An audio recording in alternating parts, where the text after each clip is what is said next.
Bismillahirrahmanirrahim. Assalamualaikum warahmatullahi wabarakatuh. Waalaikumsalam warahmatullahi wabarakatuh. Alhamdulillahi ala ihsani wa syukrun lahu ala taufiqihi wa amtinani. Asyhadu an la ilaha illallah wahdahu la syarika lah ta'ziman li sya'ni.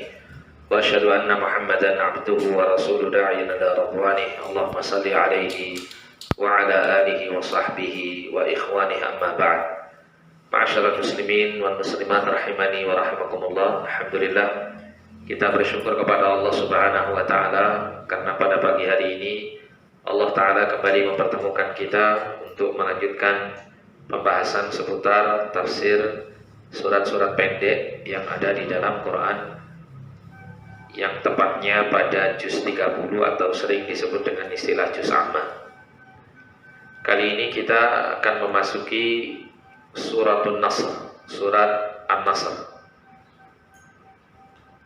Mudah-mudahan Allah Subhanahu wa taala menjadikan pertemuan kita kali ini sebagai satu wasilah untuk kita meraih ilmu yang bermanfaat dan kita meraih pula pahala yang besar berkenaan dengan majelis yang kita hadiri dan kita laksanakan pagi hari ini, serta aktivitas amal saleh berupa menuntut ilmu agama, terkhusus kita belajar Al-Quranul Karim. Mudah-mudahan Allah mengumpulkan kita sebagai golongan orang-orang yang kelak meraih keutamaan yang besar berupa surga Allah dan dihindarkan dari siksa neraka-Nya, amin ya rabbal alamin. Nah, surat An-Nasr ini merupakan salah satu dari surat yang paling pendek di dalam Al-Quranul Karim. Karena surat An-Nasr ini terdiri dari berapa ayat? Terdiri dari 3 ayat ya. Yang 3 ditambah surat yang berikutnya, jadi 6 gitu ya. Jadi surat An-Nasr ini ada 3 ayat. Seperti surat Al-Kautsar itu juga ada 3 ayat. Ini surat yang paling pendek di dalam Al-Quranul Karim. Jadi surat yang paling pendek ada terdiri 3 ayat saja. Kurang dari 3 ayat tidak ada ya. Surat yang paling pendek adalah surat Al-Kautsar dan surat An-Nasr. An-Nasr itu artinya pertolongan atau bisa dimaknakan dengan kemenangan. An-Nasr. Kenapa surat ini dinamakan dengan An-Nasr? Karena surat ini berbicara tentang salah satu karunia yang Allah berikan kepada Rasulullah dan kaum muslimin saat itu, yaitu Allah memberikan kemenangan kepada mereka dengan terbukanya kota Mekah dan dikuasai kota Mekah itu oleh Rasulullah dan kaum muslimin.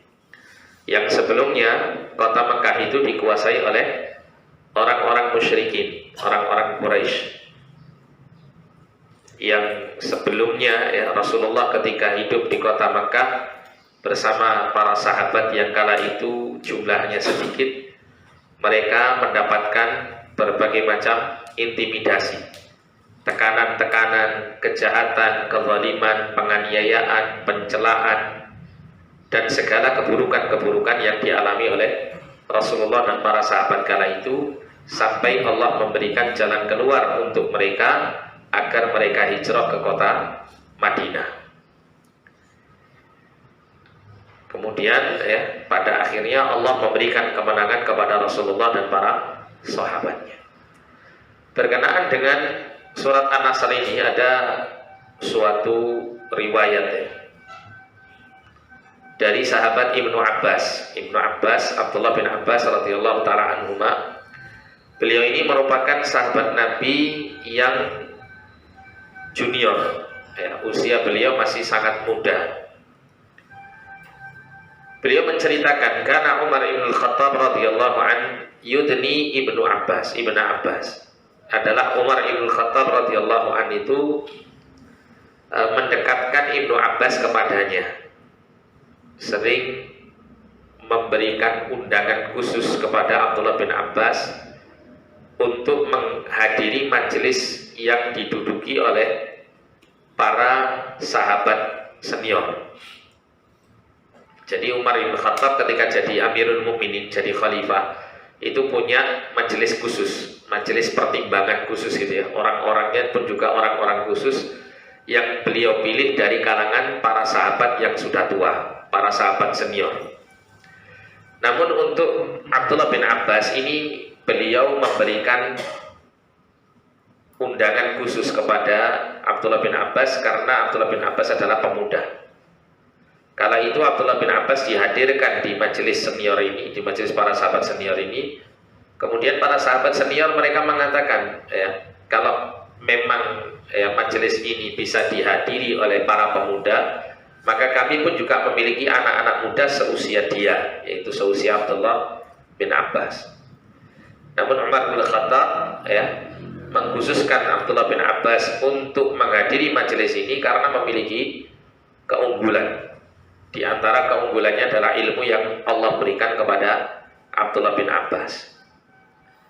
Nah, diceritakan faqala lahu Abdurrahman bin Auf. Jadi Abdurrahman bin Auf, sahabat Nabi yang senior ya, beliau berkata kepada Umar, "Inna lana abna'un mithluhu." Sungguh kami ini punya anak-anak seusia dia. Maksudnya kenapa kok hanya Abdullah bin Abbas saja yang diundang, kok anak-anak kita yang seusia dengan dia tidak diundang? Faqala, maka Umar ibn Khattab mengatakan, "Innahu min haitsu ta'lam." Sesungguhnya keadaan dia itu seperti yang kalian atau yang kamu ketahui. Maksudnya apa? Abdullah bin Abbas ini bukan pemuda sembarangan, tapi dia memiliki ilmu dan pemahaman agama yang cukup dalam terhadap agamanya. Kemudian Umar ibn Khattab bertanya kepada Ibnu Abbas tentang firman Allah Subhanahu wa taala, "Idza jaa nasrullahi wal fath."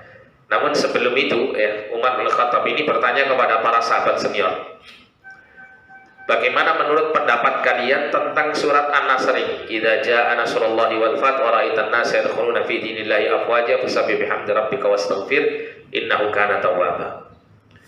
Maka para sahabat senior mengatakan, sesungguhnya surat itu mengabarkan kepada kita semuanya tentang kemenangan dan terbukanya kota Makkah yang Allah karuniakan kepada Nabi SAW sebagai kemenangan bagi beliau dan kaum muslimin. Dan kemudian Nabi diperintahkan untuk melaksanakan tasbih dan tahmid kepada Allah sebagai wujud syukur kepada Allah SWT. Ada lagi sahabat yang lain memberikan jawaban yang tidak jauh dengan jawaban yang pertama, dan sahabat-sahabat yang lain lebih memilih diam. Maka Umar bin Khattab bertanya kepada Ibnu Abbas tentang ayat ini, "Idza jaa nasrullahi wal fath." Maka Ibnu Abbas memberikan jawaban yang sangat berbeda dengan semua jawaban yang diberikan oleh sahabat senior. Ibnu Abbas mengatakan, "Ajalu Rasulullah sallallahu alaihi wasallam a'lamahu iya."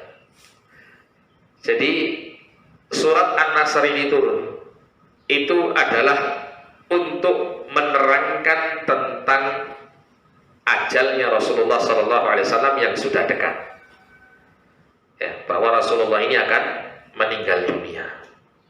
Kenapa? Karena jika Allah sudah memberikan kemenangan kepada Nabi dan kemenangan kepada agama Islam ini serta kaum muslimin, maka tugas apa lagi yang harus dilakukan oleh Rasulullah? Tentu tidak ada begitu. Karena Allah sudah menangkan agama ini, Allah sudah sempurnakan agama ini, Allah jadikan Jazirah Arabia ini semuanya masuk ke dalam Islam, kecuali sedikit sekali dari mereka yang tidak masuk Islam. Sehingga tentunya tugas Nabi SAW telah selesai. Kalau Nabi SAW tugasnya selesai, maka tentu Allah kekasihnya Nabi ini tentu akan ingin segera menemui Nabi, atau Nabi segera akan diwafatkan oleh Allah Subhanahu wa taala untuk segera menemui Allah Subhanahu wa taala karena kecintaan Allah kepada Nabi sallallahu alaihi wasallam.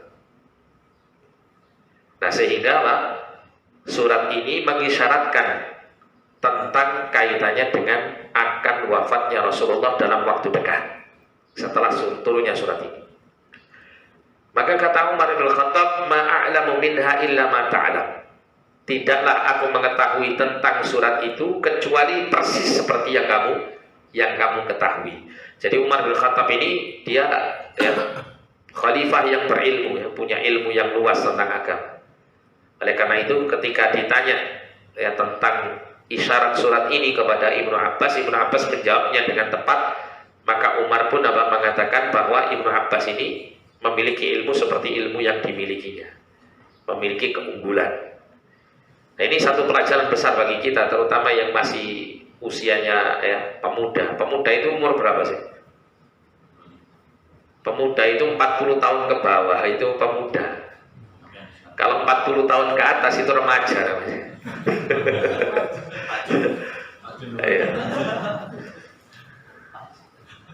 Bukan remaja ya. Wis tadi remah saja. Jadi pemuda itu di bawah 40 tahun. Kalau Anda ini usianya belum ada 40 tahun berarti Anda masih muda ya. Jadi selayaknya pemuda muslim itu memiliki tamayus, memiliki nilai keunggulan tersendiri. Ya katakanlah misalnya Anda memiliki kelebihan apa misalnya ya, kemampuan atau bakat apa yang tidak bertolak belakang dengan syariat, bahkan memberikan manfaat kepada kaum muslimin. Nah itu bakat itu Anda asah ya. Anda tingkatkan ya, supaya bisa memberikan kemanfaatan kepada kaum muslimin, atau paling tidak berusaha memiliki prestasi yang baik, entah dalam bidang dunia atau lebih-lebih dalam bidang agama. Nah, ini semuanya ya selayaknya para pemuda itu memperhatikan hal ini. Kalau para pemuda ini ya yang memiliki usia produktif itu benar-benar digunakan untuk hal-hal yang positif ya, memberikan manfaat kontribusi kepada umat, fa insyaallah umat Islam ini akan menjadi umat yang besar ya, umat yang tidak dikategorikan sebagai umat yang terpuruk.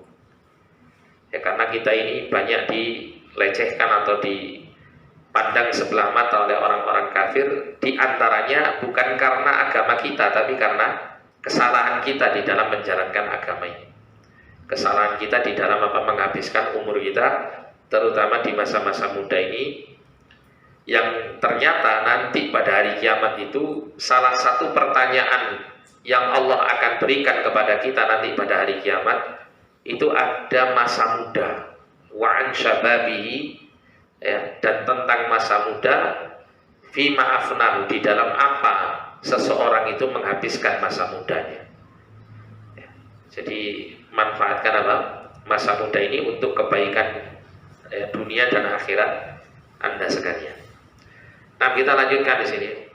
Jadi surat An-Nasr ini merupakan isyarat dari Allah Subhanahu wa taala tentang akan wafatnya Rasulullah sallallahu alaihi wasallam. Kemudian surat An-Nasr ini termasuk dari golongan surat-surat Madaniyah. Surat yang diturunkan setelah Nabi sallallahu alaihi wasallam hijrah ke kota Madinah. Meskipun surat ini mungkin turunnya di kota Mekah. Ya, bisa jadi surat ini turunnya ketika peristiwa Fathu Mekah, peristiwa dikuasainya kota Mekah oleh Rasulullah dan para sahabat. Dan peristiwa Fathu Mekah ini luar biasa, ya, di mana Rasulullah SAW dan para sahabatnya beberapa tahun sebelum terjadinya Fathu Mekah ini telah menandatangani satu perjanjian, namanya perjanjian Hudaibiyah. Yang isi daripada perjanjian Hudaibiyah ini kebanyakannya merugikan kaum muslimin secara zahirnya. Secara zahirnya, kalau ada orang Mekah dia lari menuju kota Madinah, maka wajib bagi kaum muslimin di kota Madinah mengembalikan orang Mekah ini ke negerinya. Tapi kalau ada orang Madinah lari ke kota Mekah, maka tidak diperbolehkan orang yang dari Madinah ini untuk kembali ke kota Madinah. Ini salah satu poinnya. Namun ada poin positif kala itu dalam perjanjian Hudaibiyah, yaitu adanya gencatan senjata, adanya perdamaian yang dibangun antara kaum muslimin dengan orang-orang musyrikin. Ya, kaum muslimin di kota Madinah dan kaum musyrikin di kota Makkah. Sehingga selama beberapa tahun itu tidak terjadi gencatan senjata. Nah, dari ketiadaan peperangan ini, terjadinya gencatan senjata ini, tidak ada perang, maka tentunya untuk menyebarkan agama Islam ini lebih mudah. Orang itu ya kalau dalam kondisi perang itu sulit untuk berpikir dengan baik. Ya, mana ada orang kalau perang itu mikir ya ini yang salah yang benar yang mana. Kadang kalau sudah tersulut emosi sudah nggak mikir mana yang benar mana yang salah. Tapi ketika peperangan itu tidak ada, maka orang itu akan bisa berpikir. Ya, mereka yang ya kumpul-kumpul, diskusi, ngobrol-ngobrol itu akan membicarakan tentang Islam ini. Ini Islam agama baru begini-begini, tapi konsepnya ini kok sesuai gitu. Tuhannya cuma satu, tidak banyak. Kemudian dilihat dari sosok nabinya ini Muhammad ini, dia track recordnya baik, tidak pernah ada cacat sama sekali. Celaan-celaan yang disematkan orang-orang Quraisy kepada Muhammad ini ternyata semuanya tidak terbukti. Nah, tentunya ini ya sangat menarik untuk direnungkan, sangat menarik untuk dipelajari agamanya. Nah, begitu.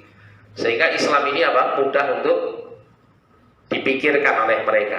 Beda kalau misalnya dalam kondisi selalu perang, maka orang kalau perang itu ya buntu jalan pikirannya. Makanya Pak, lebih baik itu dalam keadaan damai. Orang itu akan bisa berpikir dengan baik. Istilah ayo ngopi bareng itu bagus itu. Daripada ayo berantem bareng, mending ngopi bareng, ngobrol diskusi enak-enakan, itu nanti akan muncul solusi. Beda kalau orang kalau sudah tersulut emosi ya, berantem satu dengan yang lain wis gak mungkin ya, memikirkan mana yang baik, mana yang buruk, mana yang benar, mana yang salah, itu tidak mungkin. Nah, di sini kemudian pada akhirnya banyak orang-orang itu masuk Islam tanpa ada tekanan dari pihak-pihak manapun, karena telah terjadi perjanjian damai antara kedua belah pihak yang besar kala itu, yaitu kaum muslimin di kota Madinah dan kaum musyrikin di kota Mekah. Sehingga kemudian kaum muslimin semakin banyak. Dari berbagai macam suku-suku Arab itu banyak yang mereka masuk Islam.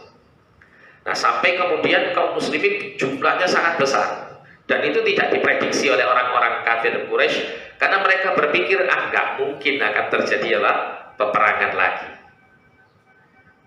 Ternyata setelah itu ya, pihak-pihak yang menjadi kawan daripada atau pihak-pihak yang istilahnya, kan ada beberapa kaum ya atau suku-suku Arab itu yang saling memihak. Ada yang memihak kepada kaum muslimin di kota Madinah sekian suku, ada yang sekian suku itu memihak kepada kaum Quraisy di kota Mekah. Itu yang tinggal di luar kota Mekah maupun Madinah. Nah, suatu ketika ada suku-suku ini yang saling berkoalisi, ini kemudian saling bermusuhan. Ya. Terutama yang menjadi ya titik gara-garanya itu adalah dari sekutunya Quraisy. Nah, akhirnya sekutunya Rasulullah dan para sahabat di kota Madinah ini kemudian melaporkan tentang pengkhianatan yang dilakukan oleh pihak Quraisy dan sekutunya, bahwa mereka sudah cari gara-gara duluan ya, yang seharusnya kita harus saling menjaga perdamaian satu dengan yang lain, tapi mereka sudah melanggar perjanjian damai. Akhirnya yang terjadi maka Rasulullah kala itu kemudian mengumpulkan seluruh pasukannya yang jumlahnya luar biasa. Kalau tidak salah sekitar 12.000 atau berapa saya lupa ini. Jumlah segitu itu kala itu luar biasa banyak. Nah, akhirnya dengan jumlah yang banyak itu, sedangkan kaum musyrikin Quraisy waktu itu tidak memiliki kesiapan untuk menghadapi ya, tentara Rasul Shallallahu Alaihi Wasallam, maka pada akhirnya kemudian mereka pun menyerah. Ya, mereka menyerah seperti kejatuhan pematung gitu. Kalah mereka. Ya, tapi luar biasa. Disitulah kemudian tampak benar bagaimana Nabi ini Shallallahu Alaihi Wasallam sebagai seorang Nabi yang memiliki akhlak yang sangat luhur. Dikala itu ada salah seorang sahabat itu menyeru, hadhihi atau hada yaumul malhamah. Ini adalah hari pembalasan. Siapa yang dulu pernah memusuhi Nabi nanti akan dibalas sama Nabi, akan disiksa sama Nabi. Tapi kata Nabi, bal hadza yaumul marhamah. Bahkan ini adalah hari penuh kasih sayang. Siapa yang berlindung di rumahnya masing-masing maka dia aman. Siapa yang berlindung ya di rumahnya Abu Sufyan, dia akan aman. Siapa yang berlindung di dalam ya Ka'bah, maka dia aman. Artinya siapa yang tidak menghalangi Rasulullah dan para sahabat memasuki kota Mekah, mereka tidak ada perlawanan, maka mereka akan aman, tidak akan diganggu dan tidak akan dihukum. Sampai pada akhirnya kemudian ya seperti kala itu tokoh Quraisy yang masih tersisa yaitu Abu Sufyan itu kemudian masuk Islam ya, masuk Islam. Kemudian ada beberapa orang-orang musyrikin Quraisy yang lain yang sebelumnya memusuhi Nabi, kemudian mereka juga masuk Islam. Nah, kita baca dulu ayat pertama. Bismillahirrahmanirrahim. Idza jaa nasrullahi wal fath. Idza jaa, ketika datang nasrullah, pertolongan Allah, wal fathu, dan terbukanya kota Makkah. Jadi surat ini di antara inti pembahasannya adalah bayanu aqibatil Islam bin nasri wal fathi, menjelaskan tentang akhir daripada keadaan agama Islam ini mesti akan mendapatkan pertolongan dari Allah Subhanahu wa taala, ya, mendapatkan pertolongan dan kemenangan. Islam ini mesti dijaga sama Allah. Tidak ada seorang pun yang ya menjaga Islam ini, hanya Allah yang menjaganya. Sedangkan kita diperintahkan oleh Allah untuk menolong agama Allah ini bukan semata-mata untuk kita ini menjaga agama Allah itu, bukan. Tapi justru sebaliknya, dengan kita ikut menjaga agama ini, dengan mengamalkannya, dengan mempelajarinya seperti sekarang ini, kita mengamalkan agama ini, kemudian menyampaikannya kepada yang lain, atau menjadi sebab tersampaikannya agama ini kepada yang lain, itu kebaikannya adalah kembali kepada diri kita. Ya. Oleh karena itu jangan sampai ya orang itu kalau misalnya dia punya andil di dalam menyampaikan agama ini kepada yang lain, itu kemudian dalam hatinya terbersit bahwa dirinya adalah orang yang ikut serta menolong agama Allah. Nah, justru kita ini ditolong oleh Allah dengan kita menolong agama Allah tersebut. Karena kalau seandainya kita nggak menolong agama Allah, Allah akan bangkitkan orang lain untuk menolong agamanya. Allah tidak membutuhkan pertolongan kita ini karena Allah maha mampu untuk menolong agama Islam ini. Makanya agama Islam ini luar biasa. 1400 tahun yang lalu Quran hadisnya itu bisa diakses. Ya, tidak ada penambahan, tidak ada pengurangan. Kalau ada penambahan, ada pengurangan, mesti akan ketahuan. Nah, ini termasuk bentuk penjagaan agama Islam, karena agama Islam ini sumbernya Quran dan hadis Nabi SAW. Dalam hal hadis saja sudah bisa dibedakan mana yang valid dari Nabi, mana yang tidak valid, bahkan mana yang palsu. Itu para ulama Allah bangkitkan untuk menjelaskan tentang itu semuanya. Quran sendiri juga tidak ada kekurangan sama sekali di dalamnya. Kalaupun ada pengurangan 1 atau 2 huruf dalam Quran, itu langsung apa? Langsung terdeteksi.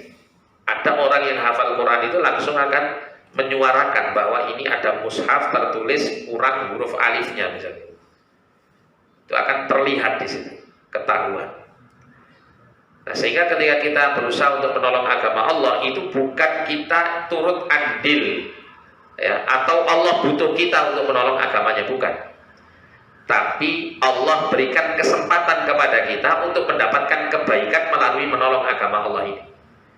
Kata Allah SWT, in tansurullaha yansurukum wa yutsabbit aqdamakum. Jika kamu menolong agama Allah, maka Allah akan menolongmu dan akan mengokohkan kedudukan. Ya, kalau kita ingin hidup istiqomah, istiqomah itu maksudnya terus di atas Islam yang lurus ini, sampai kita nanti mati dengan membawa agama Islam ini dengan selamat, maka salah satu jalannya adalah menolong agama Allah.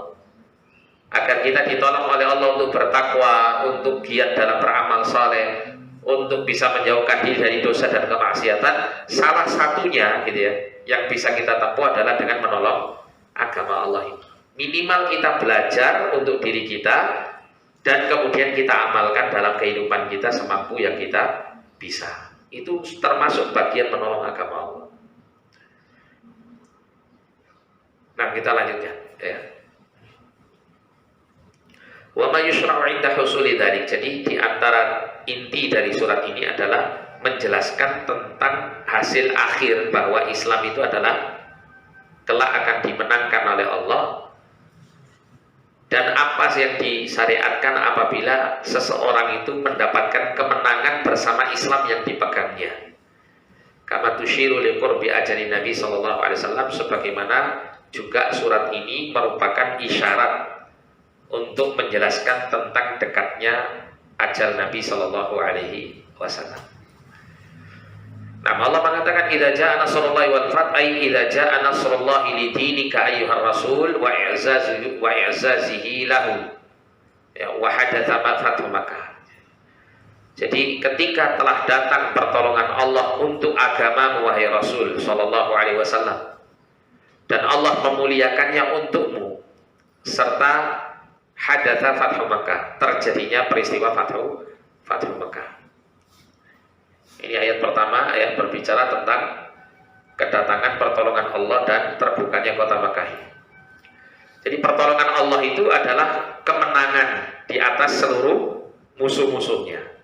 Yang mungkin dulu sebelumnya Rasulullah Shallallahu Alaihi Wasallam itu dan para sahabat kalau perang itu kadang menang, kadang kalah gitu. Pernah diberi kemenangan oleh Allah di perang Badar, tapi ketika di perang Uhud, yang perang kedua, diberi kekalahan. Tapi kalahnya masih Makkah ini, orang musyrikin masih belum puas. Kenapa? Karena kekalahannya itu belum benar-benar bisa menumpas habis Islam dan kaum muslimin. Ya, ternyata betul ya, dengan kekalahan itu kemudian menjadi apa? Kemenangan-kemenangan yang berikutnya. Jadi dalam perjalanan ya, perseteruan antara kaum muslimin kala itu dengan orang-orang musyrikin itu terkadang dimenangkan oleh Allah, terkadang orang musyrik mendapatkan kemenangan. Namun kemenangan yang tidak sampai menghancurkan kaum muslimin. Namun pada akhirnya Allah memenangkan kaum muslimin, memenangkan Islam dan kaum muslimin ini. Kalau di masa Rasulullah dimenangkan ya melalui peristiwa Fathu Makkah. Kemudian Allah mengatakan wa ra'aitan nasa yadkhuluna fi dinillahi afwaja. Ay wa ra'aitan nasa yadkhuluna fil Islam wafdan ba'da wafdin. Dan engkau telah melihat manusia itu mereka masuk ke dalam agama Islam dalam keadaan wafdan ba'da wafdin. Jadi jumlah yang sangat banyak, yang kemudian ini merupakan istilahnya perwakilan dari satu suku-suku yang dari satu suku dengan suku yang lain. Ya, misalnya ada suku A datang, perwakilannya 10 orang, mereka langsung menyampaikan syahadat di hadapan Rasul. 10 orang ini nanti kembali kepada kaumnya untuk mensyahadatkan kaumnya yang lain yang tidak ikut ke kota Mekah. Itu satu suku. Ada beberapa suku yang banyak kala itu yang datang kepada Rasulullah sebagai perwakilan dari suku-suku mereka untuk secara langsung menyampaikan kalimat syahadat di hadapan Rasulullah yang menunjukkan mereka masuk Islam. Dan ini tentu kemenangan yang luar biasa. Yang sebelumnya Rasulullah ketika di kota Mekah berdakwah pertama kali secara sembunyi-sembunyi, dapat pengikut sedikit, secara terang-terangan pun juga tidak banyak hasilnya. Sampai pada akhirnya Allah berikan jalan keluar untuk berhijrah ke kota Madinah dan diberikan apa? Jumlah yang banyak pengikutnya dari kota Madinah. Nah, kemudian ada satu hal yang menjadikan orang-orang musyrikin, terutama suku-suku di luar kota Mekah kala itu, mereka berbondong-bondong masuk Islam. Itu ada sebabnya. Ada sebabnya. Jadi begini, kalau kita baca surat Al-Fil, ya, ini belum kita masuk surat Al-Fil. Dalam surat Al-Fil itu Allah menceritakan tentang peristiwa kehancuran pasukan gajah yang dipimpin oleh Raja Abroha. Raja Abroha ini Raja Yaman. Dia ini suatu ketika melihat orang-orang Arab itu berbondong-bondong datang ke Ka'bah, ke kota Mekah ya, untuk melakukan ibadah di Ka'bah. Itu sangat hasad sekali dia. dengki sekali dia dengan hal ini.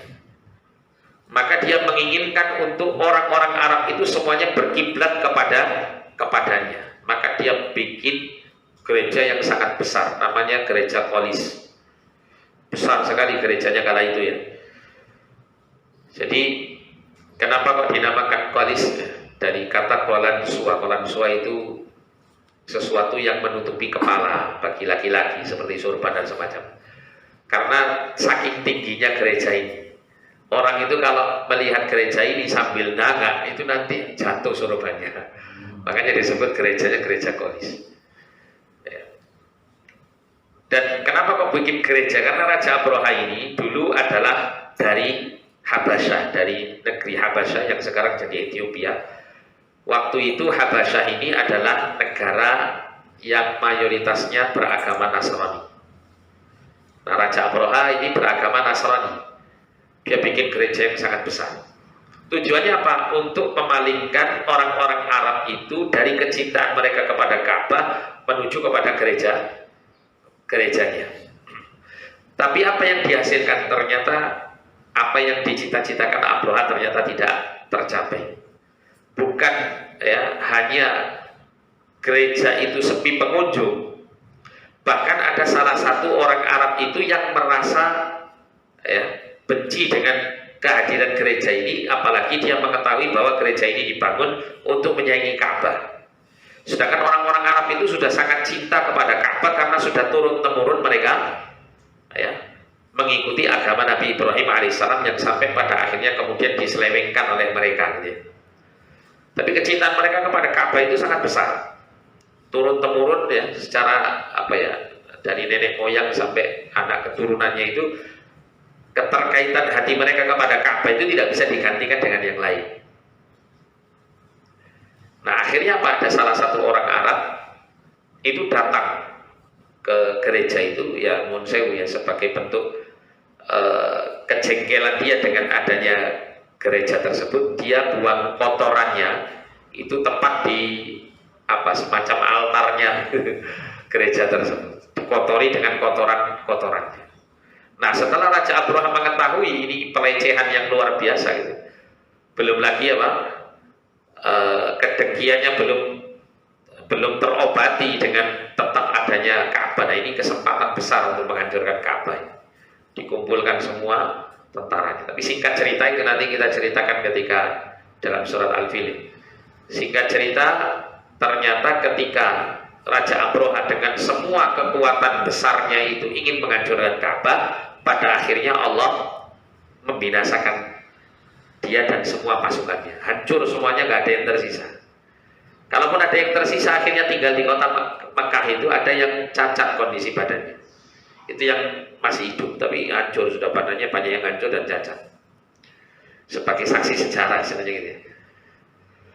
Nah kemudian orang-orang Arab di luar Quraisy, di luar kota Mekah itu mendengarkan peristiwa ini.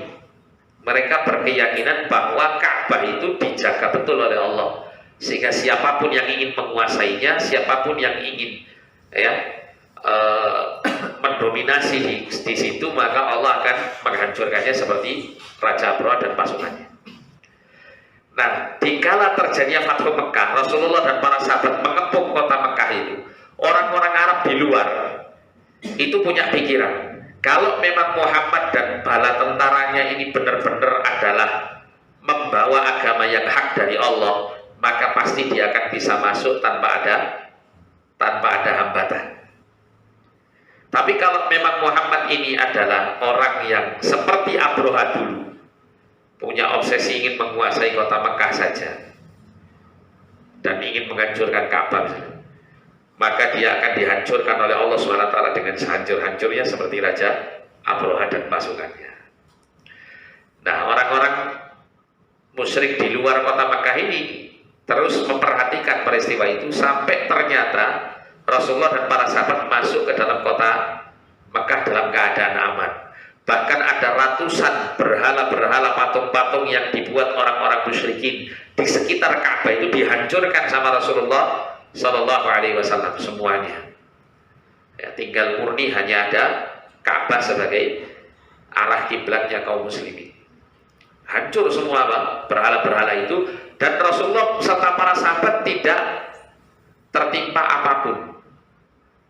Tidak tertimpa apapun, sehingga orang-orang musyrikin Arab di luar kota Mekah itu akhirnya berpikir bahwa apa yang dibawa oleh Muhammad ini pasti datang dari Tuhannya Ka'bah. Maka mereka akhirnya masuk Islam secara berbondong-bondong.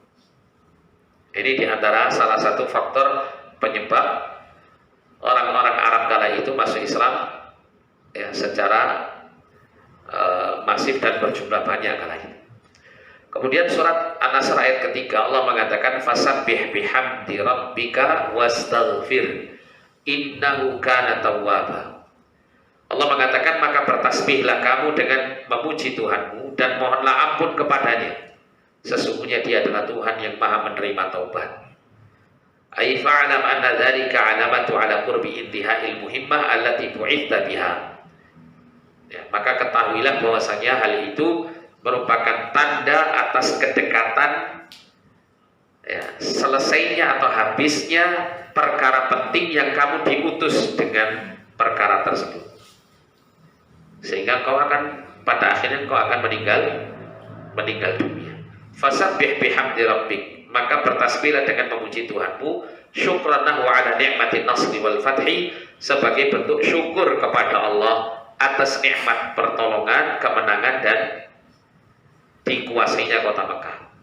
Watlub minhul maghfirah, dan mohonlah kepada Allah itu ampunan, sesungguhnya innahu kana tawwaban yaqbalu taubata ibadihi wa yaghfiru lahum, sesungguhnya Allah itu menerima ya taubat hamba-hambanya dan mengampuni dosa-dosa mereka. Jadi setelah Allah mengabarkan tentang kenikmatan ini dan akan berakhirnya kehidupan Nabi SAW, maka Nabi diperintahkan melakukan dua hal: bertasbih dengan memuji nama Allah dan memohon ampun. Dengan tujuan apa? Untuk bersyukur atas nikmat-nikmat tersebut. Bersyukur kepada Allah atas nikmat-nikmat ini. Ya, kita tahu yang namanya bersyukur itu kan diantaranya dengan mengingat Tuhan yang memberikan nikmat ini, gitu ya. Termasuk juga mohon ampun itu termasuk bagian daripada syukur. Seperti contoh misalnya seseorang itu disunnahkan kalau sudah keluar dari toilet, kamar mandi atau semacamnya, itu melangkahkan kaki keluar dengan kaki kanan. Kalau masuk kaki kiri ya, keluarnya kaki kanan dengan mengatakan ghufranaka, ya Allah, ya aku berharap ampunanmu. Kata para ulama, kenapa kok kita ini disunnahkan untuk mengucap istighfar? Paling tidak ada dua alasan. Yang pertama, bisa jadi di dalam toilet itu kita melakukan hal-hal yang tidak baik, atau minimal kita dikala masuk dalam toilet itu kita lupa dengan apa? Mengingat Allah Subhanahu wa Ta'ala.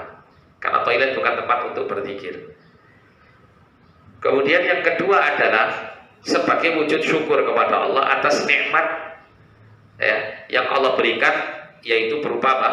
Kemampuan untuk membuang sesuatu yang sudah tidak dibutuhkan pada tubuh kita ini.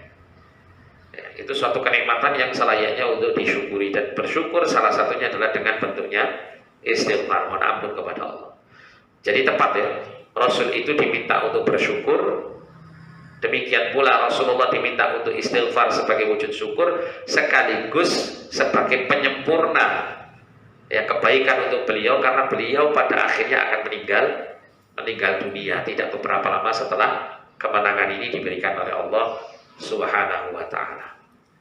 Ya, jadi bertasbih dengan menyebut nama Allah dan beristighfar ini adalah satu hal yang selayaknya dilakukan manakala kita mendapatkan nikmat atau ketika kita dalam keadaan melakukan perbuatan dosa untuk mendapatkan ampunan dari Allah Subhanahu wa Ta'ala.